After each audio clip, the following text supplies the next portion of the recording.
believe that we're now one full year into dealing with the pandemic and all of the challenges that have come with that worldwide lockdown over these many months.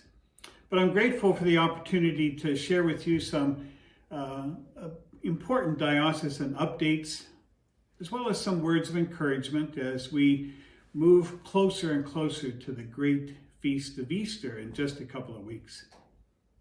Let me just offer some words of encouragement as we continue moving forward in our Lenten journey.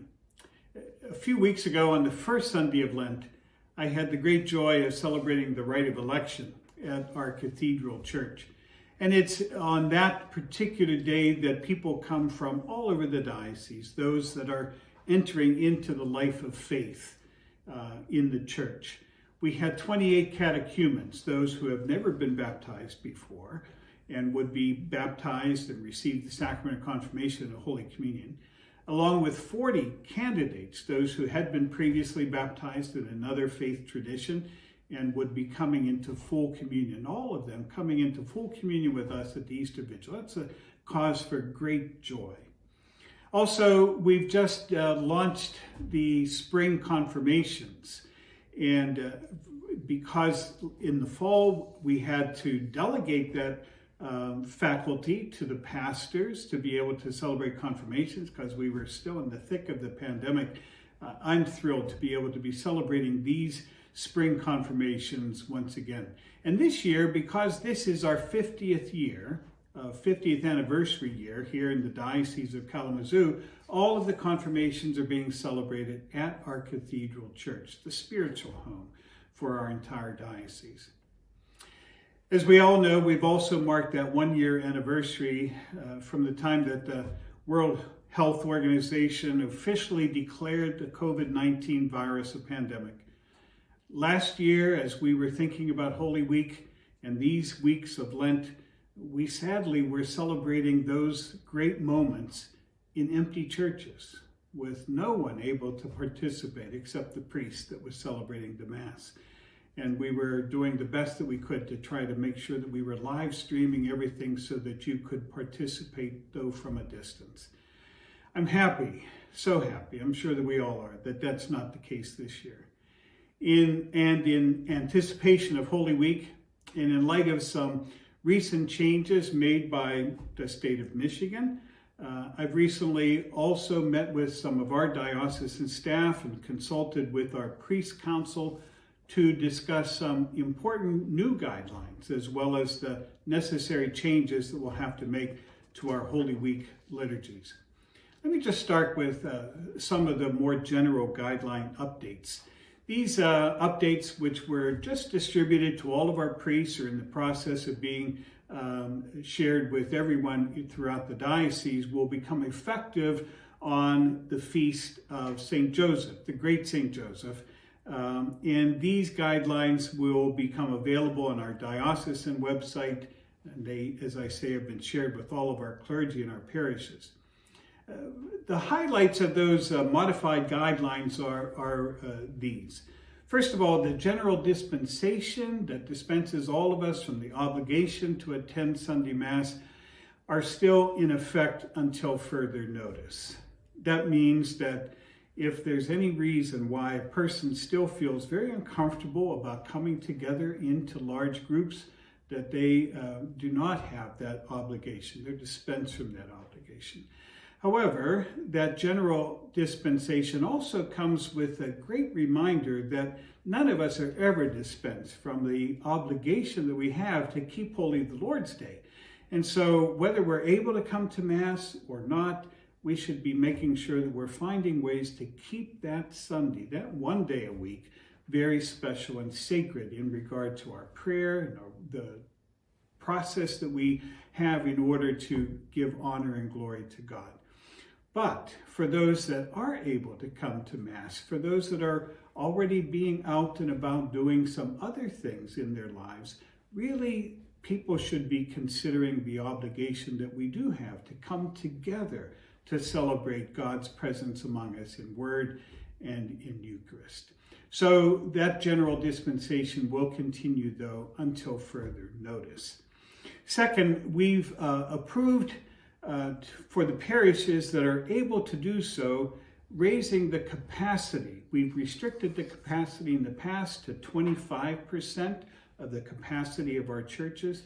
We're now raising that up to 50% of the capacity of the churches for those parish churches that are able to do that, while making sure that we're continuing to follow all the other important protocols to keep everyone safe. The 6 feet distancing and the wearing of the masks, which are certainly very strongly encouraged on the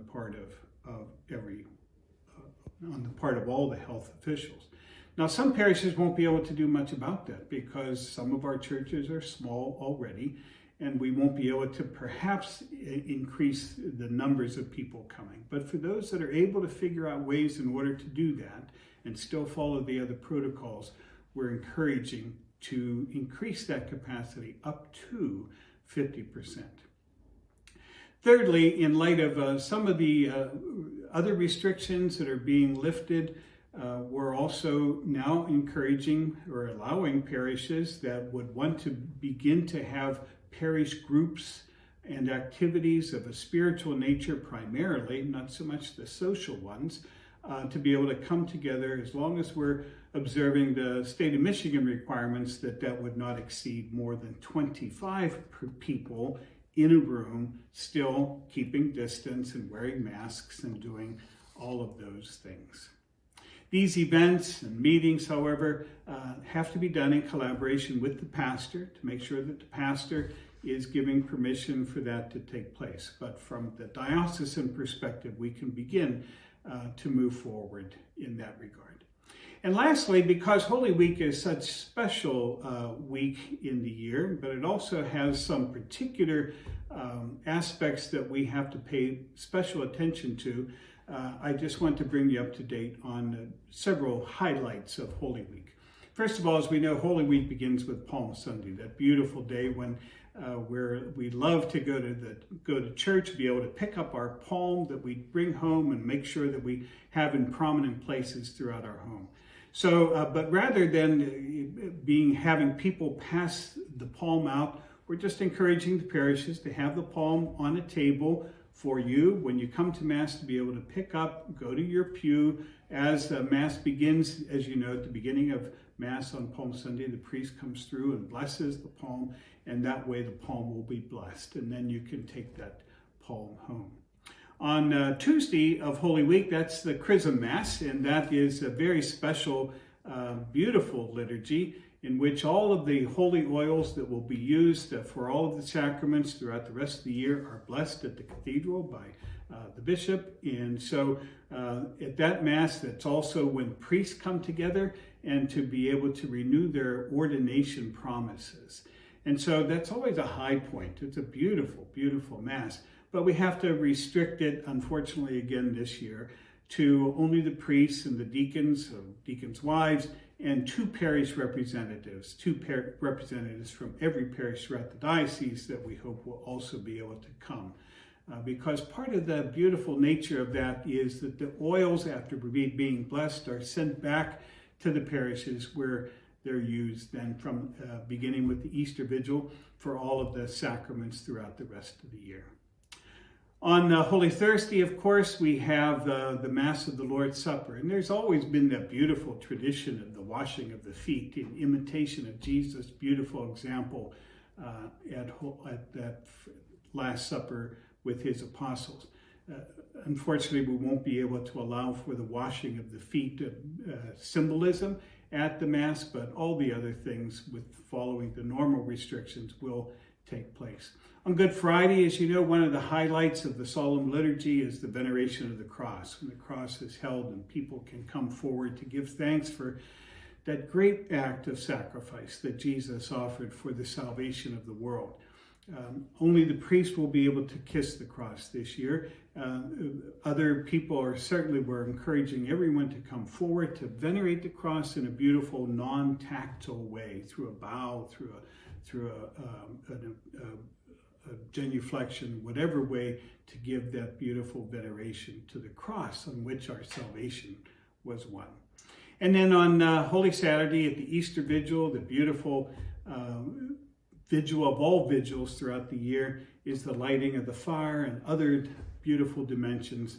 Most of those things will be able to take place in a normal way, but also just following the other normal restrictions. And then, of course, on Easter Sunday, the great Sunday that we celebrate Jesus' resurrection, we encourage everyone that is able to come to be able to celebrate Masses, keeping in mind that because we do still have restrictions, even up to 50%, that those that we may find that there are those that might want to come that might have to be in an overflow section. We're asking all of our parishes to have another place available on the church property where people can go to be able to celebrate Mass that will be live streamed from the Mass that's taking place. All of our Holy Week liturgies, as most of the Sunday liturgies already are, will be live streamed, and as many of the parishes will be doing as well. So if you're not able to get to Mass or to church, there will be other ways to participate, though virtually. We're all breathing a bigger sigh of relief as more and more people are receiving the life-saving vaccinations that are now available, as I was fortunate enough to be able to do recently, thanks be to God. And as we continue to make progress with more and more people being vaccinated, as the weather gets better, as we move closer to that herd immunity that's so important throughout our country, and praying that no other problems arise, it's my hope that, God willing, by Pentecost, which is 50 days after Easter, that we'll be able to lift the general dispensation and truly welcome everybody that is able to come back to church and worship with us to be able to do so. As you know, our Holy Father, Pope Francis, has declared this year the year of St. Joseph, such a special patron for the whole church, the protector of the church. But this year is also special for us. It's our 50th anniversary year, the anniversary of the founding of the Diocese of Kalamazoo 50 years ago on July 21st, 1971. So I want to conclude by encouraging all of us to pray for blessings upon our diocese, and in a particular way, to pray for the intercession of St. Joseph to help us to protect the church in general, to protect our diocese, and to continue to give us that great inspiration through his intercession to help living good, holy lives. As I wrote recently in the most recent edition of the Southwest Michigan Catholic magazine about St. Joseph, he's that unsung hero of the New Testament. Just like there are so many unsung heroes all around us during this pandemic in particular. So if we can listen with our hearts to his silence, but his humble acceptance of God's holy will, I think that will all do us in great stead to be able to continue to live our lives in a good and holy way. I hope we can all embrace this year of St. Joseph, deepen our own devotion to him in our hearts and in our prayers. May you all be blessed during the remaining days of this Lenten journey. May we all be spiritually renewed as we prepare to celebrate the best news of all, the good news of the Lord's death and resurrection, that sin and death have been conquered, and that we are free to live forever in his new life. May you all please stay healthy and happy. Be assured of my prayers for you and your family, and please pray for me as well.